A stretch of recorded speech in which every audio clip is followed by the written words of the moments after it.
नमस्कार दोस्तों, मैं भाषा और आप देख रहे हैं इंडिया की बात। और आज स्टूडियो में 3 अहम मुद्दों पे चर्चा करने के लिए हमारे साथ जुड़े हैं मुकुल सरल और मुकुंद झा। जिन 3 अहम मुद्दों पर हम चर्चा करने जा रहे हैं उस पर सबसे पहले है, जिसने संसद में भी हंगामा मचा रखा है, वह है भारतीयों का अपमान। अमेरिका ने भारतीयों का जिस तरह से अपमान किया और 104 भारतीयों को बिल्कुल अपराधी की तरह अपने सेना के विमान में भेजा अमृतसर, उस पर आखिर मोदी चुप क्यों हैं? पहला मुद्दा ये। और दूसरा मुद्दा देश की राजधानी दिल्ली से जुड़ा हुआ है कि दिल्ली में जो चुनाव हुए हैं उसमें क्या खिलेगा गुल और एग्जिट पोल्स के क्या है गेम प्लान। तीसरा ऐसा अहम मुद्दा है जो लगातार सुलग रहा है, महाकुंभ की त्रासदियां, और उस पर जिस तरह से पर्दे डालने की कोशिश हो रही है और उसमें जिस तरह से साजिश का खतरनाक आलाप लगाया जा रहा है, इसके पीछे क्या है गेम प्लान।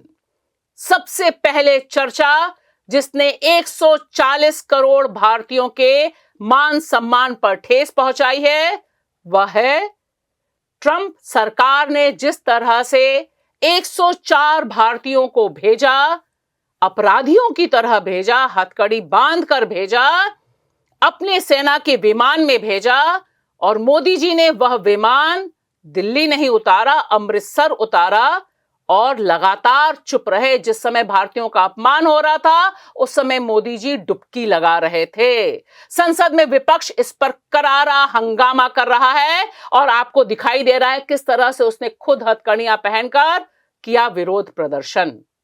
जयशंकर ने एक तरह से बयानबाजी जो की है उसमें पूरी तरह से बचाव का रास्ता अख्तियार किया है, एक शब्द भी सख्त इस्तेमाल नहीं किया ट्रंप प्रशासन पर। इस पर क्या है पंच, बताएंगे मुकुल सरल। ये बहुत ही शर्मनाक घटना हुई और मेरे लिए मोदी जी चुप इसलिए है, मैं जो मानता हूं वो इसलिए है क्योंकि विकास की और गुजरात मॉडल की उनकी दोनों की पोल खुल गई है, इसलिए वो कुछ बोल नहीं पा रहे हैं। भाषा, क्या है इस पर आपका पंच? मेरा बिल्कुल साफ मानना है कि मोदी जी की चुप्पी और उनकी जो शर्म की चुनावी डुबकी है, इसका बहुत बड़ा कॉम्बिनेशन हमारे सामने है। वह यह है कि वह हर अहम मुद्दे पर और खास तौर से भारतीयों के मान सम्मान के मुद्दे पर हर बार घुटने टेक देते हैं, बोलते नहीं हैं। और यहां सदन में विपक्ष को कड़ाई से घेरना चाहिए, हमें अपनी डिग्निटी चाहिए। मुकुंद, क्या है इस पे आपका पंच? सबसे पहले तो ये जो विश्वगुरु की इमेज बनाने की कोशिश कर रही है भारतीय जनता पार्टी, उस पर एक बहुत बड़ा डेंट लगा है। दूसरा, ये भारत और भारतीयता के आत्मसम्मान पर सीधा हमला है, क्योंकि भारत की सरकार ने सीधे सीधे अमेरिकी प्रशासन के सामने घुटने टेक दिए हैं। मुकुंद, एक बात जो बड़ी हैरानी की है कि ट्रंप मोदी जी के बहुत प्रिय दोस्त, मोदी जी बार बार दुहाई देते रहते हैं, वो भी बोलते हैं माय ओल्ड फ्रेंड, सब कुछ चलता रहता है। लेकिन इस बीच यह जो अपमान भरी घटना हुई है, इसे 24 घंटे से अधिक हो गए जिस समय हम बात कर रहे हैं। अभी तक मोदी जी ने पूरी चुप्पी रखी है और जिस समय वह भारतीय उतर रहे थे और 40 घंटे से अधिक की यात्रा पहुंची थी यहां पर, उस समय मोदी जी संगम में डुबकी लगा रहे थे। ये जो एक विडंबना है, ये तो बड़ी हैरान करने वाली है और इस पे कहीं से भी मीडिया में कोई सवाल नहीं। 24 घंटे संगम में मोदी जी की डुबकी चल रही थी। ये मेरे को लगता है जो बीजेपी और खासकर नरेंद्र मोदी जी करते हैं मीडिया मैनेजमेंट, वो उसका रणनीति के तौर पर उसी दिन, और ये दिन भी तय किया गया जिस दिन दिल्ली का चुनाव था, बहुत सारे लोग उसमें बिजी थे और बहुत कायदे से 40 घंटे जिस तरह से उनको लाया गया है। हालांकि वहाँ भी समझिए दक्षिणपंथी राजनीति का ही परिणाम है जो हमारी सरकार देश में करती है बाहर से, जबकि यूएन और बाकी जगह क्या है, इलीगल इमिग्रेंट्स जो है वो टर्म ही गलत है।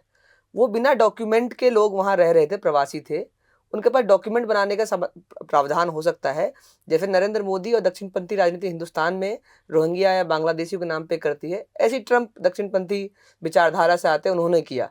तो वहाँ सरकार को अपने आत्मसम्मान बचाना चाहिए था, क्योंकि बहुत सारे जो छोटे देश हैं उन्होंने बचाया अपना आत्मसम्मान, कहा हमारे लोग हैं, वेरीफाई करें, भेजना चाहते हम ले लेंगे।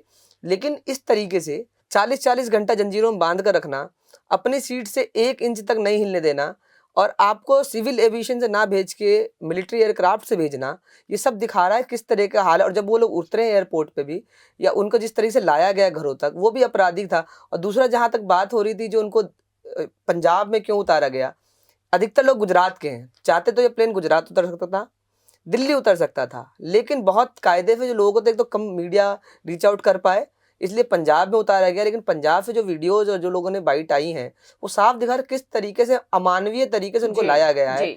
और मुकुल, आपने जिस चीज का जिक्र किया कि जो भारत के विकास का मॉडल और गुजरात के विकास का मॉडल, ये दोनों एक्सपोज होते हैं। और मैं यहाँ दर्शकों को यह भी बताना चाहूंगी कि 33 नागरिक हैं, 33 हैं हरियाणा से, 33 हैं गुजरात से, और गुजरात से 18 महिलाएं हैं। बड़ी संख्या में नाबालिग भी गए हुए हैं इसमें।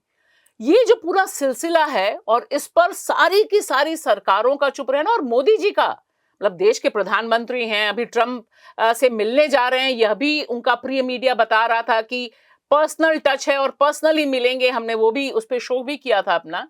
ये क्यों नहीं एक बड़ा मुद्दा बन रहा है, और इस पर क्यों नहीं कोई काउंटर हो रहा है? देखिए, जैसे मैंने अपने पंच में कहा कि इससे भारत के विकास की पोल और गुजरात मॉडल की पोल, अब इसके लिए वो नेहरू जी को दोष नहीं दे सकते हैं या इंदिरा जी को दोष नहीं दे सकते हैं। ये इनमें से बहुत से लोग अभी इन 3-4 सालों में, कुछ 4 महीनों में, 2 महीनों में अमेरिका गए हैं। वो क्यों गए हैं? जब भारत में अमृतकाल चल रहा है, यानी भारत की जो विकास की पोल है, या गुजरात मॉडल, जैसे आपने बताया कि गुजरात के 33 लोग हैं, और ये तो 33 लोग हैं, अभी और भी लोग आने हैं। ये पहली खेप है, 204 या 5 की वो थी, उसमें से पहली आई है, और उसके अलावा 20,000 के करीब भारतीयों को वो लौटाएगा। तो 30 साल से गुजरात में शासन है। वो किसे दोष दें? ये लोग, भाई ये लोग कोई अपराध करने नहीं गए थे वहां, ये लोग बेहतर जीवन की तलाश में गए हैं। जब उन्हें नहीं मिल रहा है यहाँ कामकाज या रोजी रोटी, वो उस बेहतर भविष्य की तलाश में गए, अपने पैसे खर्च करके गए, कोई मकान बेच के गया, कोई लोन लेकर, तमाम उस तरह से। उनके परिवार ने स्वागत नहीं किया उनका, क्योंकि वो इन हालात में गए थे कि वहां कुछ वो बेहतर कर सकें। कनाडा जाते हैं, अमेरिका जाते हैं। अब उन लोगों को वापस भेजा गया। अपमान वाली बात तो मुकुंद ने कही और आपने भी कही कि अपराधी वाला अपमान, एज ए भारतीय, एज ए नागरिक, और एक मानवता का जो वो है पूरा, उस तरह का व्यवहार, क्योंकि वहां पे जो महिलाएं बोल रही हैं और जो टेस्टिमनीज आई हैं, वो तो बड़ी दिल दहलाने वाली हैं कि 40 घंटे वो लगातार ये दिखा रहे हैं कि मैं दुनिया का बॉस हूं, चाहे वो गाजा को लेकर बात कर रहा हूं, चाहे वो भारत को लेकर बात कर रहा हूं या दूसरे देश। लेकिन जिस तरह की रीढ़ छोटे छोटे देशों ने दिखाई है, जो मुकुंद ने कहा, कोलंबिया ने, उनके राष्ट्रपति ने कहा कि मेरे धरती पर अमेरिका का सैन्य विमान नहीं उतरेगा, और उसे वापस लौटा दिया और अपने 2 पैसेंजर विमान भेजे और उन्हें लेकर आए। और जब वो आए तो उनके सामने खड़े थे कि आप अब आजाद हैं, आपका स्वागत है, आप चले गए।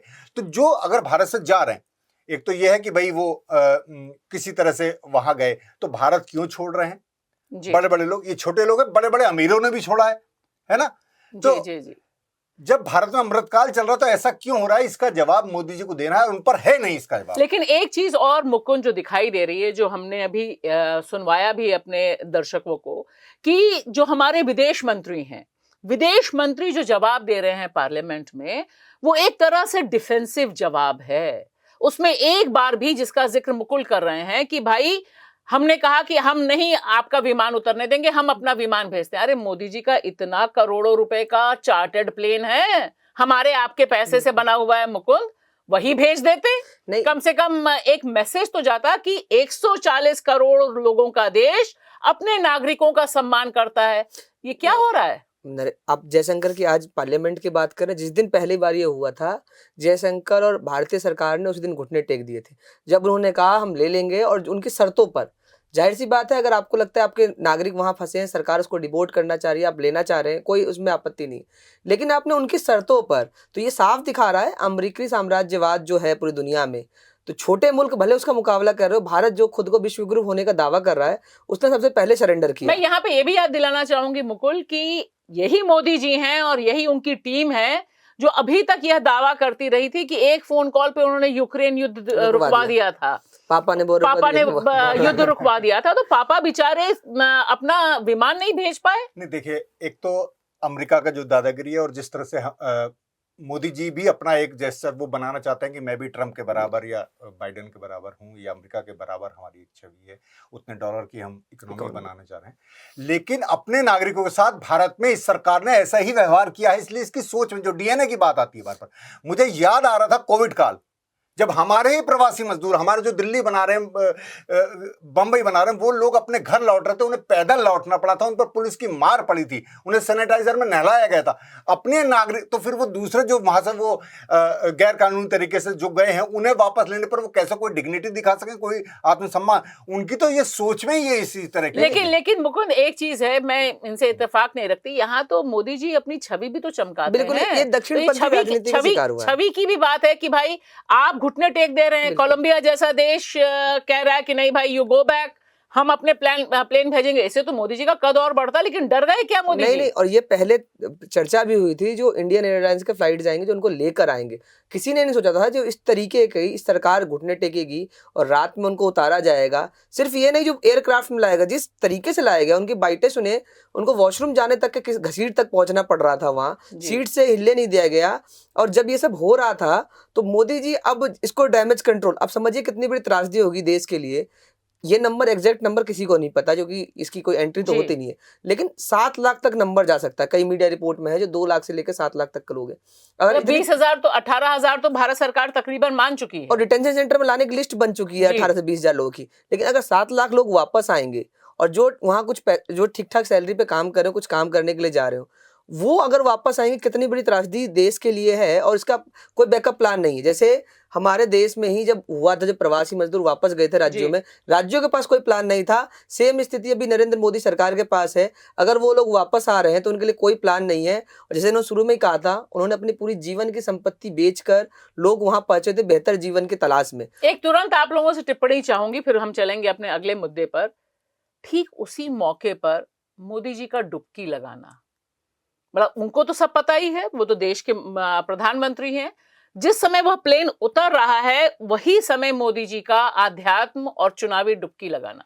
तो देखिए, वो दोनों, उन्होंने दो इससे चीजें साधने की कोशिश की। एक तो दिल्ली का चुनाव और उससे खबर से ध्यान हटाना, और उस विमान को अमृतसर में उतारने की वजह भी यही थी कि दिल्ली चुनाव प्रभावित ना हो। दिल्ली में उतरते यहाँ थोड़ा हंगामा होता, मीडिया होता, थोड़ी बातें आती, तो दिल्ली, मतलब चुनाव हर समय उनके दिमाग में है, चाहे वो अध्यात्म कर रहे हो, चाहे वो इससे पहले अपनी मां से भी मिलते हो। मतलब किस कदर राजनीति, किस तरह चुनाव चुनाव चुनाव चुनाव उनके दिमाग में रहता है कि वो अध्यात्म, एक धर्म का काम जो वो मानते हैं, उसे भी वो अपनी राजनीति साधने के लिए इस्तेमाल कर रहे हैं। आप क्या देखते हैं मुकुंद इसे? ये तो वही समय क्यों चुना मोदी जी ने डुबकी लगाने का? 5 तारीख क्यों डुबकी लगाई? ये तो इनका पहले से तैयार है। जो बीजेपी और नरेंद्र मोदी के लिए फेमस है, जो किस तरह से फोटो ऑफ के जरिए वो चीजें मैनेज करने की कोशिश करते हैं, उसमें कोई दो राय नहीं है। और वही कर रहे थे वो कल भी, और आगे भी वो इस तरह से मैनेज करने की कोशिश करेंगे। जो बाइटें भी आ गई हैं, चल गई हो, आने वाले समय में देखेंगे उनसे मीडिया से पाबंदी बात भी नहीं होगी। और पंजाब के कुछ लोगों की तो बाइट आ गई, क्योंकि वहाँ बीजेपी सरकार नहीं है। अब गुजरात के लोगों की देखो, बाइट भी आती है, नहीं आती है, अभी तक नहीं आई। और इसी से जुड़ा हुआ हमारा दूसरा मुद्दा है कि आखिर दिल्ली में क्या खिलेगा गुल। मतदान हो गया है, काउंटिंग होनी बाकी है, एग्जिट पोल का खेल हमारे सामने है। सवाल यह है कि एग्जिट पोल पर कितना कौन विश्वास करे। और उससे भी बड़ी खबर है कि दिल्ली का चुनाव अपने आप में बहुत बड़ा संकेत दे रहा है भारतीय लोकतंत्र की बदलती हुई परिस्थिति के लिए। इस पर क्या है पंच, बताएंगे मुकुंद। एग्जिट पोल तो साफ है, जो मैं एक बार फिर कह रहा हूं, मानना है मेरा, एग्जिट पोल तो गिरेगा, परिणाम जो मर्जी हो, लेकिन एग्जिट पोल फिर से हारेगा, चुनाव परिणाम जो भी आए। लेकिन दिल्ली चुनाव को अगर मोटे तौर पर देखें तो ये चुनाव एक तरफा चुनाव कहीं से नहीं था। चुनाव ये फंसा हुआ था, टाइट चुनाव था। और इसीलिए नतीजे जब आएंगे तो आप पहले से कोई प्रिडिक्ट कर रहे हैं, अभी कोई प्रिडिक्शन करना किसी के लिए ही मुश्किल है। जो नतीजे आएंगे 8 तारीख को हमारे सामने, जो कि 2 दिन का समय है, उसका इंतजार करना चाहिए। लेकिन चुनाव और रिजल्ट का दिन मनोरंजक होगा। हर सीटों पर लड़ाई हुई है, सीट बाय सीट लड़ाई है। मुकुल, क्या है इस पे आपका पंच? हाँ, मेरा मानना है भाषा की एग्जिट पोल मेरे लिए एक मनोरंजन का विषय है। एक राजनीति में जो रुचि रखते हैं वो उनके लिए एक मनोरंजन का विषय है। अगर इसी तरह के एग्जिट पोल, क्योंकि हरियाणा और महाराष्ट्र का हमारे पास सबक है, तो मैं भी कह सकता हूं कि भाई दिल्ली में बीजेपी 70 में से 71 सीटें जीत रही है। भाषा, इस पर क्या है आपका पंच? मुकुल, मेरा साफ मानना है कि दिल्ली के यह चुनाव एक बहुत बड़ी खतरनाक लकीर खींच रहे हैं कि आने वाले दिन राज्य सरकारों के कैसे होंगे और वहां चुनाव कैसे लड़ा जाएगा, क्योंकि यहां खुला खेल फर्रुखाबादी किया गया है। सब कुछ सबके सामने था, पैसा बांटने से लेकर जूते बांटने से लेकर, लेकिन सत्ता के पास पैसा था और सारे संसाधनों पर कब्जा था। इसलिए अगर यह परिणाम उसके पक्ष में गया जैसा एग्जिट पोल दिखा रहे हैं, तब निश्चित तौर पर आने वाले विधानसभा के चुनाव एक बहुत टफ टेरेन होगा विपक्षी दलों के लिए। मुकुल, जो दिखाई दिया दिल्ली का चुनाव, क्योंकि एग्जिट पोल की तो एक गेम है और इस बार एग्जिट पोल में बड़ी खासियत है कि ऐसे ऐसे एग्जिट पोल करने वाले हैं जिनका नाम अभी तक हमने नहीं सुना है और इनकी कहानियां भी लोग अलग अलग बता रहे हैं। बड़े प्लेयर अभी चुप हैं, बड़े प्लेयर्स अभी सब चुप हैं और उनकी कमाई हो सकता है उन्होंने ही, लोग बता रहे हैं कि डाइवर्ट कर दिया है पैसा और छोटे छोटे पैदा कर दिए हैं। वो गेम छोड़िए, लेकिन दिल्ली में जो दिखाई दिया हमको कि बीजेपी ने जो मेटा पर खर्च किया, यानी फेसबुक और इंस्टाग्राम पे जो खर्च किया, वह दोनों विपक्षी पार्टियों से 4 गुना ज्यादा था। 5 करोड़ के करीब कुछ ही दिनों में उन्होंने खर्च किए और बाकी आम आदमी पार्टी और कांग्रेस बहुत पीछे थी। ये मैं सिर्फ 2 प्लेटफॉर्म्स की जिक्र कर रही हूं और बाकी तो खर्चा हम देख ही रहे थे, अखबार हो गया, टीवी चैनल हो गए, और साथ ही साथ तमाम वीडियोस थे जहां पे पैसे बांटे जा रहे हैं, यानी मतदान के दिन पैसे बांटे जा रहे हैं, शराब बांटने की खबरें हैं। मैं जहां रहती हूं वहां ईवीएम खराब होने की चर्चा थी। तो ये चुनाव कैसे होगा? ये चुनाव तो लगातार, क्योंकि ये इतना फंसा हुआ चुनाव था, जैसे मुकुंद ने भी कहा, टाइट सीट, हर सीट पर एक फाइट है बहुत जबरदस्त। इसी वजह से बीजेपी, क्योंकि उसे सत्ता नहीं मिली है 27-28 साल से, वो बिल्कुल इस पर बौखलाई हुई है कि ये किसी तरह चाहिए उसे, क्योंकि तीसरा टर्म है मोदी जी का जी। वो ये अब ये बर्दाश्त, ये उसे सहन, और उसकी जो छवि है कि भाई मोदी जी के रहते हुए तीसरे टर्म में भी अगर दिल्ली नहीं हासिल किया तो फिर कब करेंगे, फिर नहीं हो पाएगा। इसी वजह से इतना पैसा बहाया गया, वो पैसा बांटा भी गया।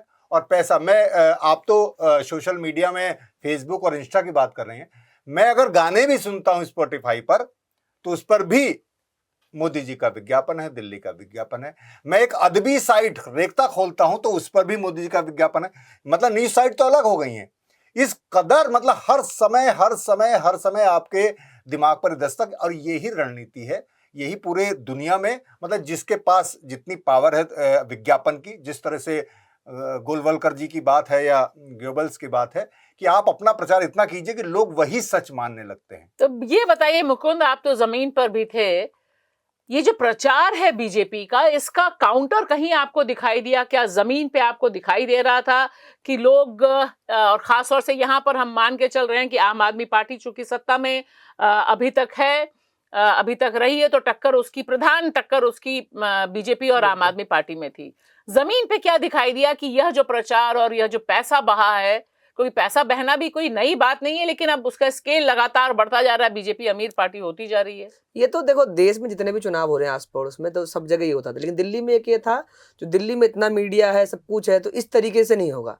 पिछले कुछ चुनावों को देखें तो पहला चुनाव इतना है जो बेशर्मी के साथ अपनी ताकत का इस्तेमाल करते हुए देखे, चाहे गुंडागर्दी करना हो या सिटिंग सीएम पे एफआईआर करने की बात हो, और जब पत्रकार नई दिल्ली में पिट रहा है तो उस पर भी एफआईआर नहीं हो रही है। ये तो साफ दिख रहा था जो यहाँ जिस तरीके से कर रहे थे।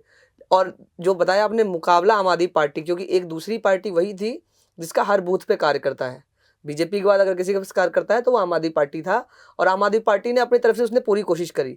और नरेंद्र मोदी और बीजेपी का जो कैंपेन है उसको अगर कोई तोड़ता है, जो हम सब बात करते हैं पहले भी, वो अरविंद केजरीवाल और उसकी टीम भी उसी तरीके से काम करती है, तो जाहिर सी बात है। लेकिन आम आदमी पार्टी के पास पहली बार इसकी मुश्किल का सामना करना पड़ा था जब उसकी लीडरशिप और सब कुछ पिछले 5 साल में उसकी पार्टी को खत्म करने की कोशिश हुई थी। जेल ही में रहे, इसी बात पर सीएम जेल में, डिप्टी सीएम जेल में, वित्त मंत्री जेल में, राज्यसभा सांसद जेल में। और सिर्फ वो राज्यसभा और ऐसे सरकार के आदमी नहीं, पार्टी चलाने वाले लोग हैं, तो इनकी पार्टी खत्म करने ही की कोशिश थी। उस हालात में अगर आम आदमी पार्टी आज भी इनको टक्कर दे रही है, और देखा जाए चुनाव के बाद ये लग रहा है जो अभी भी लीड में ये है, एग्जिट पोल भले कुछ कह ले, ये जरूर कहा जा सकता है सीटें कम होंगी, वो शुरू से मानना, लेकिन मेरा ये मानना अभी भी नहीं है जो बीजेपी 40-45 जो एग्जिट पोल दिखा रहे हैं वहां तक पहुंच पाएगी। जो हो सकता है चुनाव नेक टू नेक हो जाए, लेकिन आम आदमी पार्टी मुझे लगता है अभी सरकार बनाने की स्थिति में तो दिल्ली में है ही। एक और अहम मुद्दा जो दिल्ली के इन चुनाव से जुड़ा हुआ है, हालांकि है वो बड़ा मुद्दा, जो राहुल गांधी ने संसद में उठाया, वह ये उठाया कि 70 लाख, जी हाँ 70 लाख वोटर्स बढ़े 2024 के लोकसभा चुनाव और विधानसभा के महाराष्ट्र के चुनाव के बीच, सिर्फ महाराष्ट्र में। और हमने दिल्ली में भी देखा कि अरविंद केजरीवाल पहले दिन से इसे मुद्दा बनाए हुए थे, सिर्फ अपनी विधानसभा यानी नई दिल्ली ही नहीं, बाकी तमाम जगहों पर भी उन्होंने देखा कि नाम कट रहे हैं, नाम इंक्लूड हो रहे हैं। ये कितना बड़ा एक खतरा मुकुल आपको दिखाई देता है भारतीय लोकतंत्र के लिए? भारतीय लोकतंत्र के लिए तो खतरा है ही। देखिए, जब आपके वोट का अधिकार ही छीन लिया जाएगा, एक अधिकार है जनता पे 5 साल में कि भाई वोट का अधिकार उसे मिलता है, वो भी आपसे छीन लिया जाएगा, तो फिर क्या लोकतंत्र रहा? और तो कहीं सुनवाई होती नहीं है ना? तो ये इन्होंने जिस अभी ये खबरें आई तमाम, इस तरह के वीडियो आए कि आपके पैसे देकर हाथ पे स्याही लगा दी गई, वोट छीन लिया गया आपका।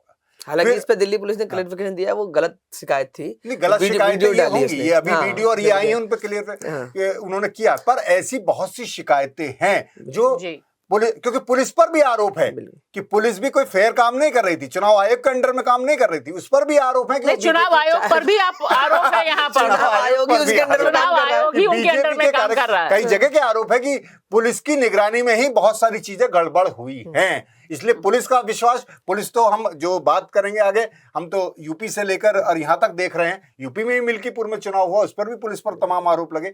पुलिस का इस्तेमाल और चुनाव आयोग पर जिस तरह से विश्वास कम हुआ है, उस सब का इस्तेमाल, तो आपका लोकतंत्र का अधिकार ही छीना जाएगा, तो फिर चुनाव का क्या मान्यता रहेगी? मुकुंद, ये बताइए कि जो मुकुल कह रहे हैं, जमीन पर भी तो ये दिखाई दे रहा था, लोग परेशान तो बहुत थे कि उनका वोट कट गया, वोट बहुत से लोगों के इंक्लूड हो गए, और साथ ही साथ यह भी दिखाई दे रहा था कि बहुत सी जगहों से लोगों ने कहा कि ईवीएम बहुत देर तक काम नहीं कर रही थी।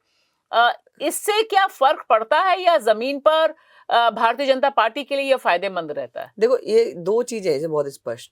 जो वोट कट रहे हैं और जुड़ने का सवाल है, उस पे आपके जो संगठन है पॉलिटिकल पार्टी का चुनाव में, वो किस तरीके से काम करता है उसका असर, क्योंकि वोट जुड़वाने का काम भी आप बहुत लेट तक, जब तक स्क्रूटनी होती है कैंडिडेट, तब तक कर सकते हैं। तो बीजेपी इस काम में माहिर है, उसकी मशीनरी बिल्कुल तैयार रहती हिसाब से अपने वोटर का नाम जुड़वाना हो या दूसरे का नाम कटवाना हो। तो क्या बाकी पार्टियां सो रही थी? आम आदमी पार्टी सो रही थी? आम आदमी पार्टी ने जरूर कुछ जगहों पे इसका मुकाबला किया और अपने वोटर कुछ वापस भी लेके आई, लेकिन बाकी पार्टियां उस तरह से ट्रेंड नहीं है। ये कहने में कोई, जिस तरीके से संघ इस बार दिल्ली चुनाव, पिछले 2 चुनावों में संघ पीछे उतना नहीं आता था, इस चुनाव में संघ ने खुलकर सुबह 4 बजे से लेके जहाँ रहते हैं, पिछले 2 चुनाव में विधानसभा में खासतौर पर देखा जो संघ इस तरीके से आए, लेकिन जैसे लोकसभा में देख रहे थे उसी तरीके से विधानसभा में भी संघ निकलकर सामने जरूर आ रहा था। और बीजेपी के फायदे में इसलिए होता है क्योंकि अपने वोटर निकालने में कामयाब हो जाती है, वो पहचानती है मेरा वोटर कौन है। दोनों पार्टियां जो है ये कि भीड़ के हिसाब से चलती हैं, संगठन नेता, इनका नेता पर ज्यादा विश्वास है, संगठन पर उतना कम विश्वास नहीं रहता है, और जो इसीलिए उनका नुकसान थोड़ा सा होता है। लेकिन सबके बावजूद दिल्ली के अंदर आम आदमी पार्टी, मैं मान, इतनी बुरी स्थिति में होने के बावजूद भी अगर वो लड़ाई लड़ रही है और हो सकता है जीत भी जाए, और उसके लिए सबसे माइनस पॉइंट एक तो ये था जो संगठन कमजोर हुआ, पैसा रुका उसका।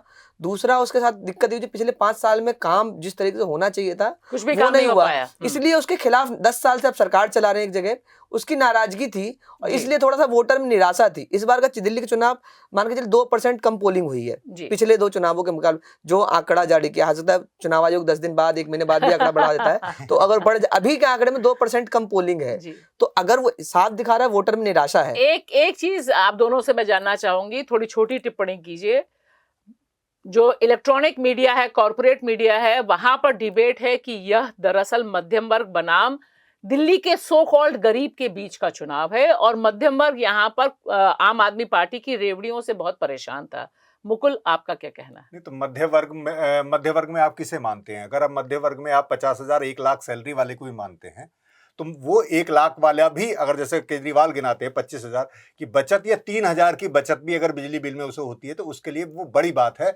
वो मध्यम, अपर मध्यम जो है, जो अपर मिडिल क्लास है या बहुत अपर क्लास है, उसी को तो शायद ये रेवड़ी और इन सबसे कोई दिक्कत होगी, पर मध्यम वर्ग को इससे कोई दिक्कत नहीं थी। मुकुंद, आपका क्या कहना है? मेरा कहना, मिडिल क्लास में जरूर थोड़ी सी पहले जो था, हर वर्ग आम आदमी पार्टी के पास भरपूर था, तो सबसे ज्यादा अगर कहीं टूट होगी तो मध्यम वर्ग में होगी। और जहां तक रेवड़ी की बात है, तो रेवड़ी से दिक्कत नहीं, क्योंकि बीजेपी ने कही दिया हम दे ही रहे हैं और एक्स्ट्रा भी देंगे, तो उसके लिए उस पर कोई चुनाव नहीं था जो ये रोक देंगे और करेंगे। जी, तो एक बात जो साफ है कि चुनाव का नेचर बदल गया है, इलेक्शन का प्रोसेस बदल गया है, और इसमें जो पैसे और तमाम संस्थाओं पर कंट्रोल है वह सत्ता पक्ष यानी बीजेपी के लिए फायदेमंद देता है। लेवल प्लेइंग फील्ड नहीं है। दिल्ली के चुनाव से कम हम इतना सीख सकते हैं, जो जीतेगा वही सिकंदर कहलाएगा, और फिर उस पर विश्लेषण होगा। अब हम चलते हैं तीसरे मुद्दे पर।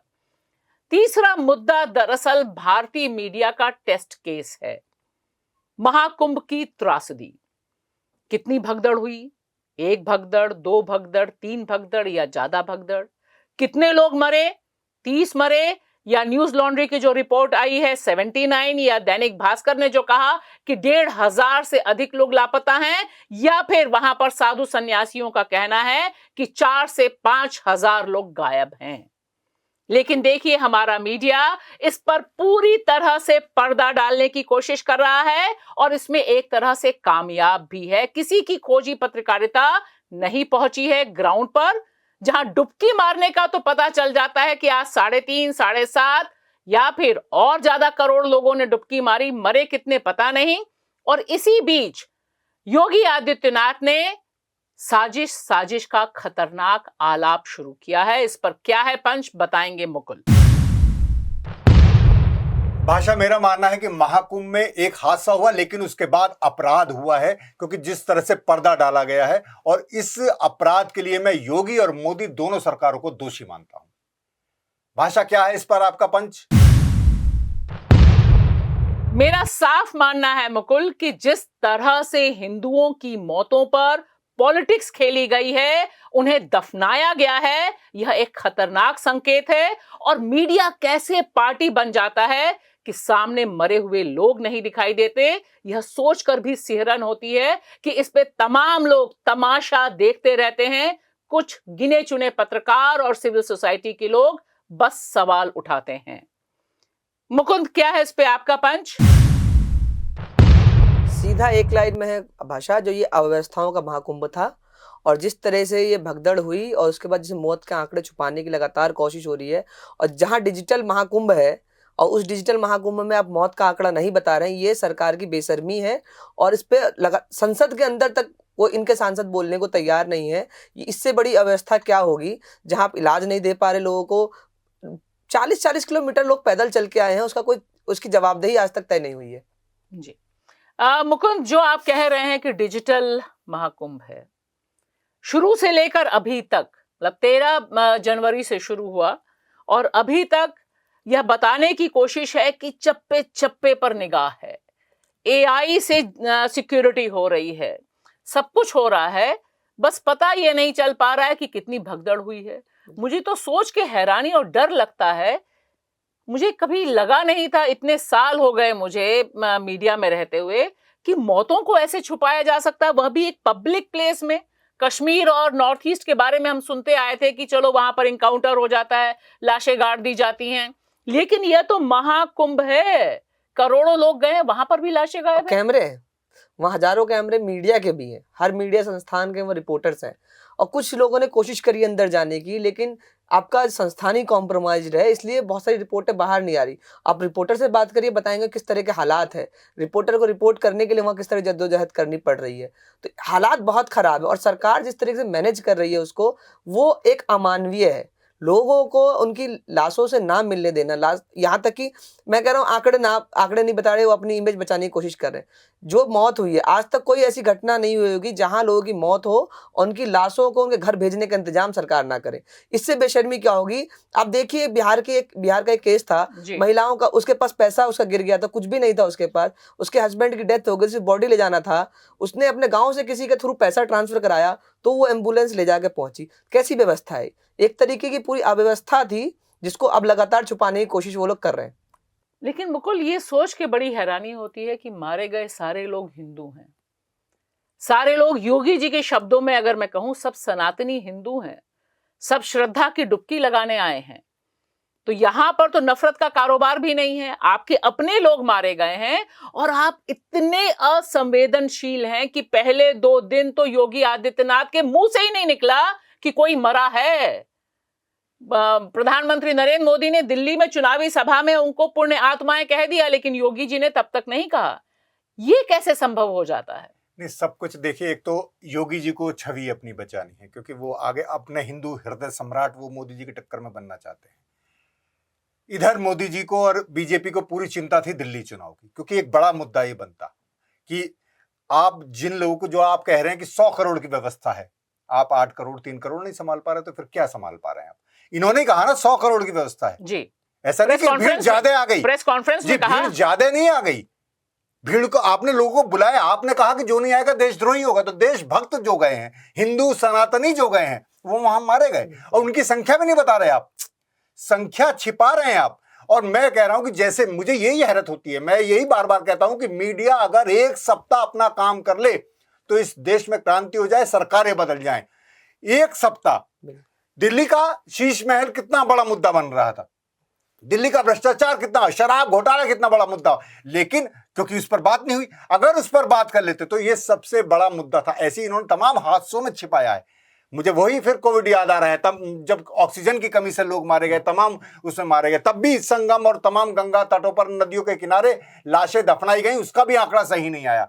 तो आंकड़े छिपाने में और अपनी बातें बताने में, और तब भी लोग कहते हैं कि यही बढ़िया है। लेकिन मुकुंद, ये मुझे समझ नहीं आ रहा था कि लोगों के सामने लोग मरे ना, ऐसा भी नहीं कि कहीं एक गुमनाम जगह मरे, पब्लिक डोमेन है वो, तो इलाका मेरा देखा हुआ है, बचपन से मैं देखती आई हूँ झूसी और संगम का वो इलाका, और इतने बड़ी संख्या में लोग बोल भी रहे हैं। मतलब मैं तो ये भी सलाम करना चाहूंगी उन तमाम महिलाओं को, जिसमें से कई महिलाओं को गायब कर दिया गया है, आज उनका कोई अता पता नहीं। जो दुकान वाली वहां पे झूसी में सबसे पहले टेस्ट मनी जिन्होंने दी थी, लेकिन आप ये देखिए कि ये लाशें गई कहां, क्यों? मीडिया, और आप जैसा कह रहे हैं, मैं आपकी बात बिल्कुल महसूस कर सकती हूँ, क्योंकि मैंने भी बहुत से पत्रकार दोस्तों से बात की। उन्होंने कहा कि हमारे पास फुटेज हैं, हमारे पास डिटेल हैं। यह जो कपड़ों का अंबार है, ये 5000 लोगों के कपड़ों का अंबार है, अनुमान लगाया जा रहा है। हमने वह भी वीडियो देखे जहां पे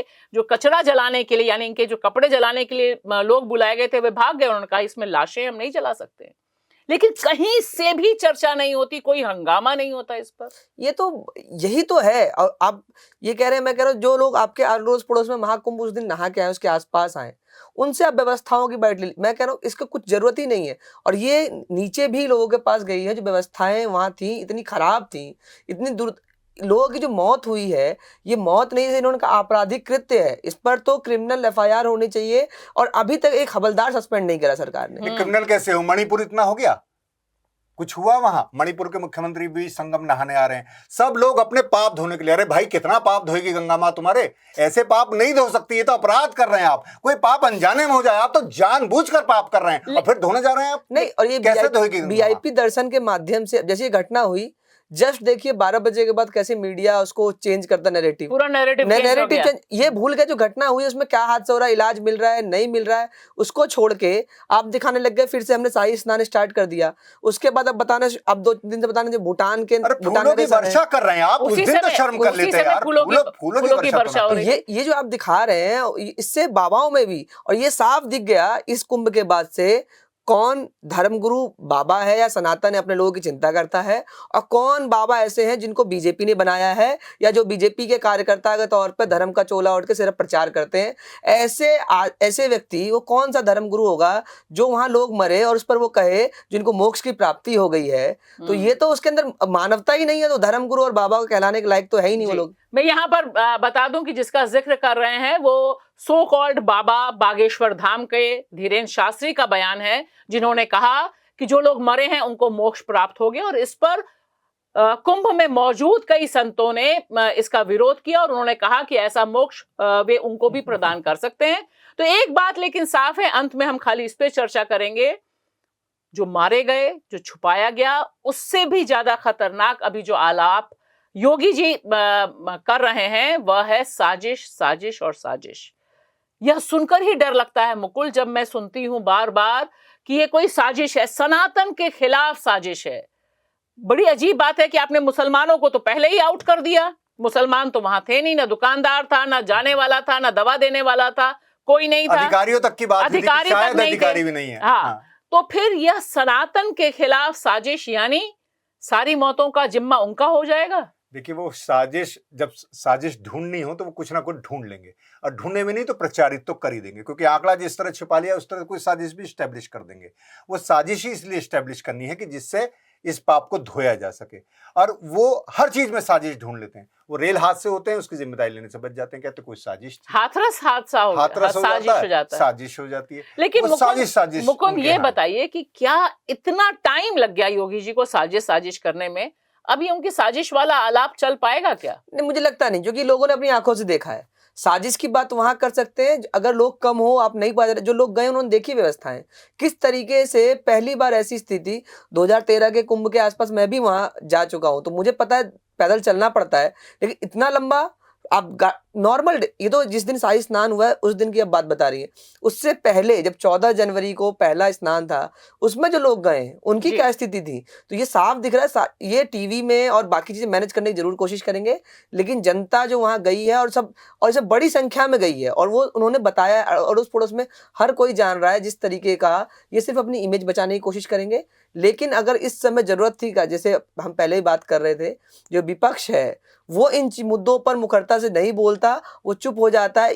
ये मौका है जब उसको घेरने की जरूरत है। पार्लियामेंट के अंदर जरूर कुछ सांसदों ने बहुत अच्छे से बात रखी है, लेकिन जो बड़े नेता हैं, चाहे विपक्ष के नेता हों, चाहे उत्तर प्रदेश के विपक्ष के बड़े चेहरे अखिलेश यादव, इनको जरूर जाना चाहिए, हॉस्पिटल का दौरा करना चाहिए और वहां की सच्चाई उजागर करना, क्योंकि मीडिया पे आप ये उम्मीद आज के दौर में नहीं कर सकते। बिल्कुल। मैं भी बस यहाँ ये कह दूं कि अगर मोदी जी भी काश संगम में डुबकी लगाने के बजाय मृतक आश्रितों के परिवार वालों से मिले होते, मृतकों के, तो उन्हें शायद, मैं ये गारंटी से कहूं, उन्हें ज्यादा पुण्य मिलता। ये बेशर्मी है।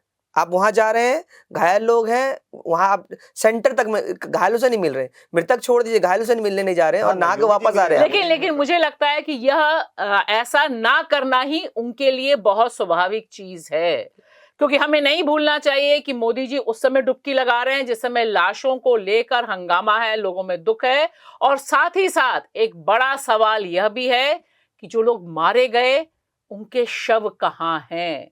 मुझे लगता है कि आस्था का जो महाकुंभ है उसके ऊपर एक बड़ा प्रश्न चिन्ह है कि सनातनी धर्म क्या हिंदुओं को और हिंदुओं के मारे जाने पर उद्वेलित नहीं होता है। आज के लिए इतना ही, दीजिए हमें इजाजत। शुक्रिया।